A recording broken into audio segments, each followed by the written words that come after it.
Hey guys, it's Tara Lynn with 5 Acres Honey Farm. It's a gorgeous, gorgeous, almost spring day, and it's about 71 degrees. It's at lunchtime right now, and it's on Wednesday.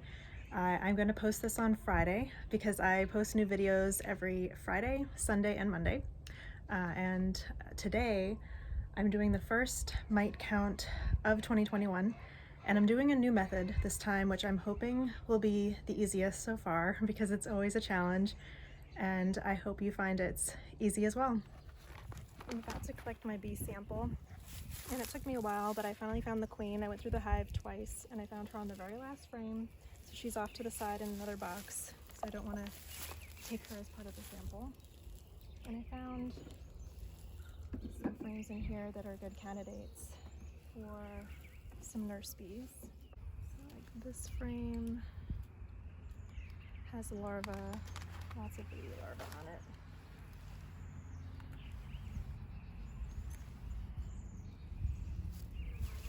it. And open and capped brood.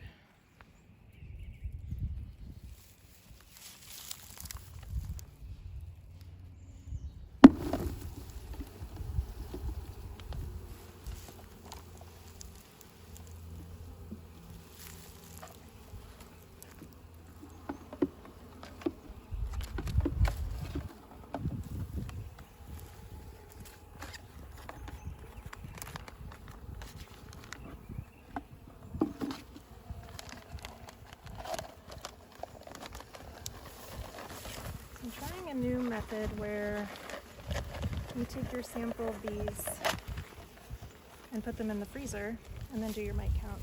So I've got them in here. Probably can do one more frame. It doesn't look like a big enough sample. This is better because this one, there are some bees emerging on here, so they would have mites on them if they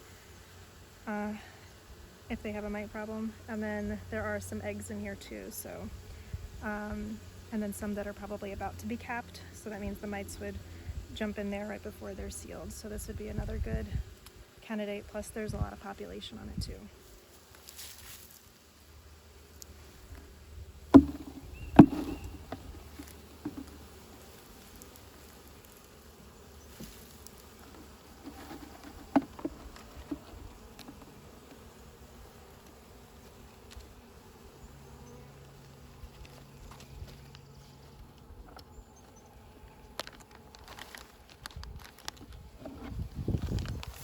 Definitely works better if you have help.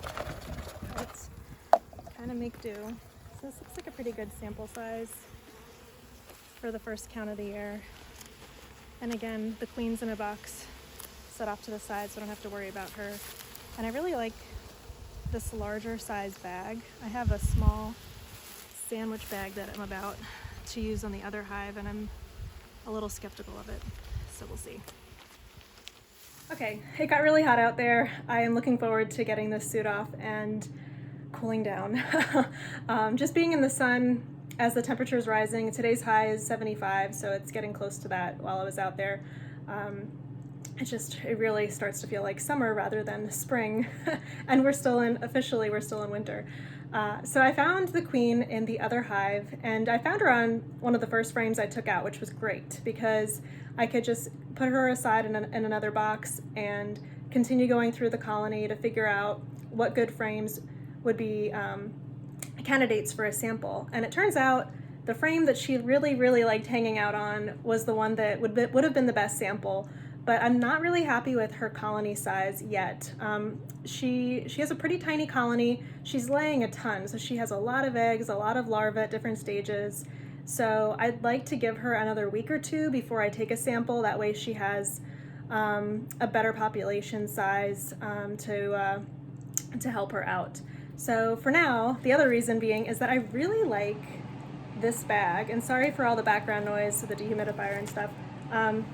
I really like this bag, and this is my only bag of this size right now, so I knew if I wasn't going to get a good sample from the other colony and I only had that tiny little sandwich bag, it was just going to be a pain to scoop them into it.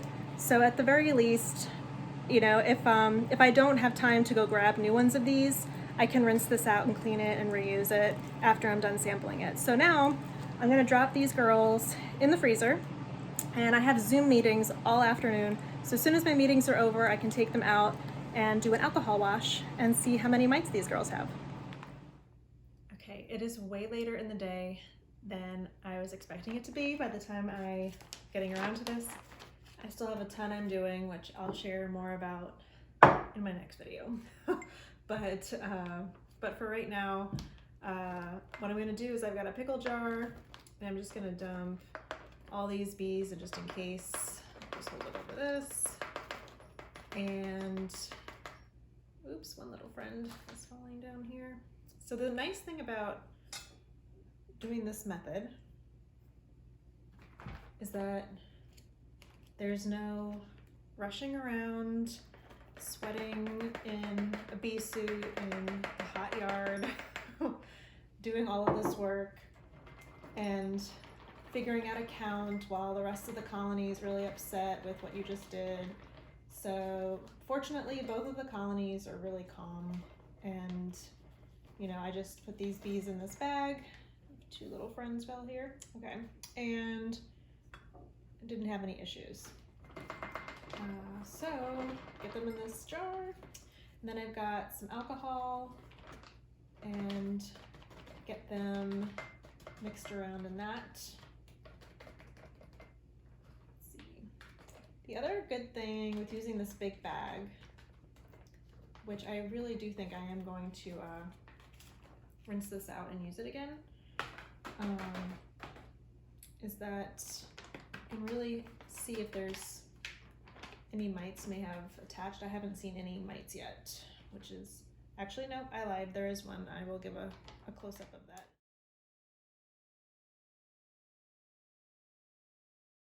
I see one mite so far. And the other good thing about if you're doing an alcohol wash as compared to doing a sugar shake or sugar roll, however you'd like to refer to it, is that you have a very accurate count of how many bees you had in your sample.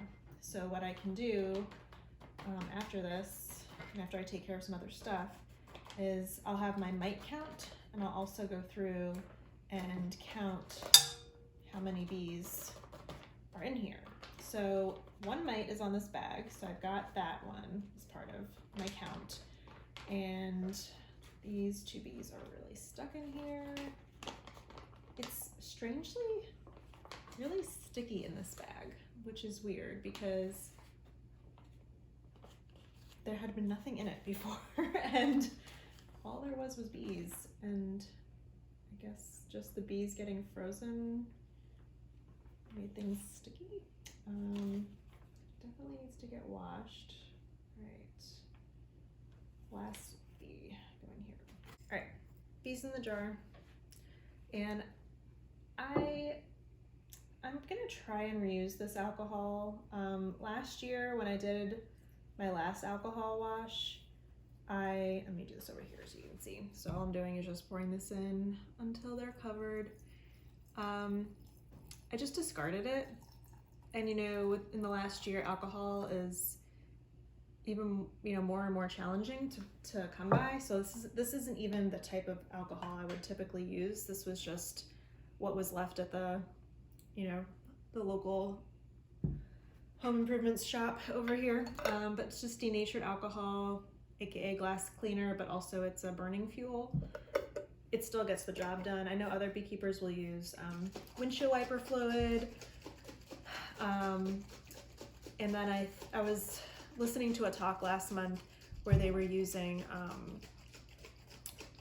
Dawn dish soap, which I heard gets really messy, and I think that just doesn't sound like a good idea to begin with. I wouldn't even try it. And this is really clean, because then when you're done, whatever you've been using is suddenly very clean because you used all the alcohol in it. So I've watched a bunch of different videos, and I've seen other beekeepers do these counts, and they really shake a lot. And so some beekeepers, I'm not going to do it today, they will take this sample of bees that they've done a mite count on, and they will rerun the sample again. So they'll put them through the alcohol wash again. I don't really feel like doing that right now. I feel like this should be a good enough number for me at this point. So I'm gonna bring the camera around so you can see how this process keeps going. That's the one mite in the bag.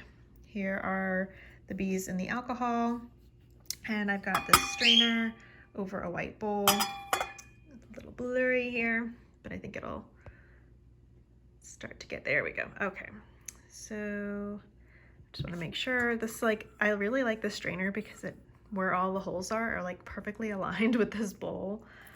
I love using that. Okay, so I'm just knocking these girls in, and from what I understand, you know, really moving them around kind of help break off and separate the mites. As you know, they've probably, the alcohol should have separated them already, but this kind of helps get it through.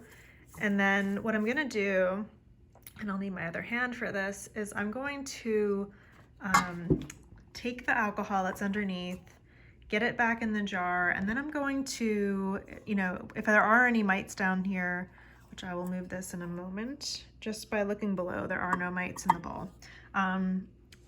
But what I'm gonna do is I'm going to then rinse with water over this in a larger bowl to see if, like, I can kind of break loose any others that might be in here. And I'm just checking on the side here.